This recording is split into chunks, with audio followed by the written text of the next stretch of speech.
British Army tests e-bike tactics in Canadian prairie exercise. British paratroopers has spent 96 hours firing anti-tank missiles from the Canadian prairie while riding electric bikes into position, testing whether an aircraft portable bike can genuinely replace the boots-on-the-ground tactics paratroopers have relied on since World War II, the British Army reported. The Anti-Tank Platoon of 2nd Battalion, the Parachute Regiment, known as 2 Para, trialed a fast-moving strike force mounted on Stinger bikes during Exercise Rhino Bizz, a training event held at British Army Training Unit Suffield in Canada, an expansive prairie training area commonly referred to by its acronym BATUS. The concept is straightforward but tactically significant. Soldiers ride bikes out to strike enemy targets from a greater distance than they could reach on foot, then use that same speed and quiet mobility to withdraw before an enemy can locate and return fire, improving both their chances of survival and their ability to strike again from a different position.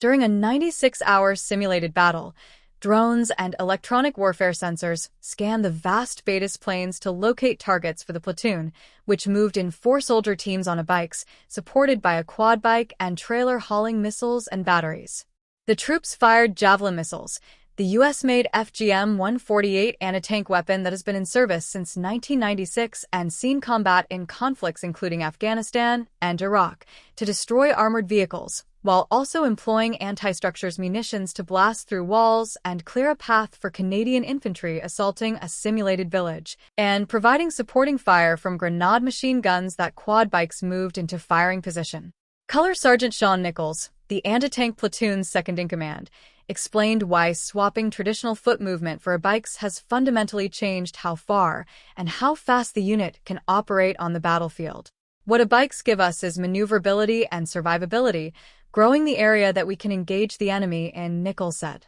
Nichols emphasized that the shift represents a genuine departure from how light infantry units like the Parachute Regiment have traditionally fought, given that paratroopers have historically relied almost entirely on their own legs to close with and engage the enemy after landing. As paratroopers, we are light infantry, and moving on foot is how we traditionally operate. Using bikes has given us so much more mobility. We can now go further and faster to hit the enemy further away from our own positions, Nichols said. The Anti-Tank Platoon has spent roughly a year building the riding skills and developing the tactics behind this approach, working with the Royal Air Force to test whether the bikes themselves could survive an actual combat parachute drop, successfully proving the bikes can be dropped into action alongside the paratroopers who will ride them rather than requiring a separate, slower resupply once troops are already on the ground. That combination of parachute-droppable equipment and light infantry mobility echoes a much older piece of paratrooper history,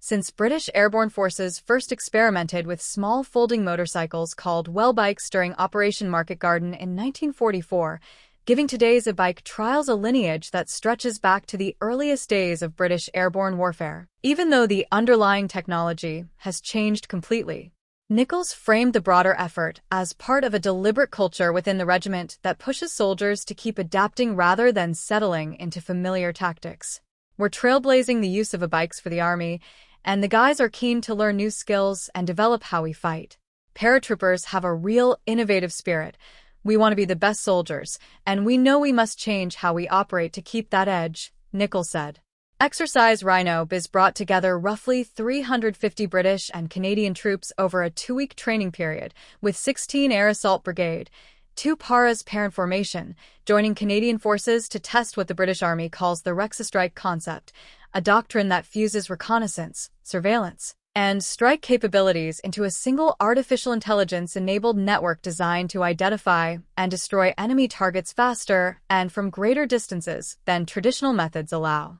The concept forms a central pillar of the Ministry of Defense's 2025 Strategic Defense Review, which concluded that future battlefield lethality will increasingly come from drones and autonomous systems rather than traditional armored vehicles and artillery, a judgment drawn directly from observed patterns in the war in Ukraine, where the side able to find, identify, and destroy targets fastest has consistently gained the advantage. Lieutenant Colonel Shepard, commanding elements involved in the exercise, described Rhino Bizz as proof the British Army could already fight using currently available technology rather than waiting years for future systems to arrive, telling Forces News the exercise demonstrates the ability to find and strike the enemy further away, faster, more precisely, and more importantly, first. None of this technology changes the fundamentals of what makes an effective soldier, and Nichols' own comments make clear the Army understands that distinction. Hardware and software can only perform as well as the people using them,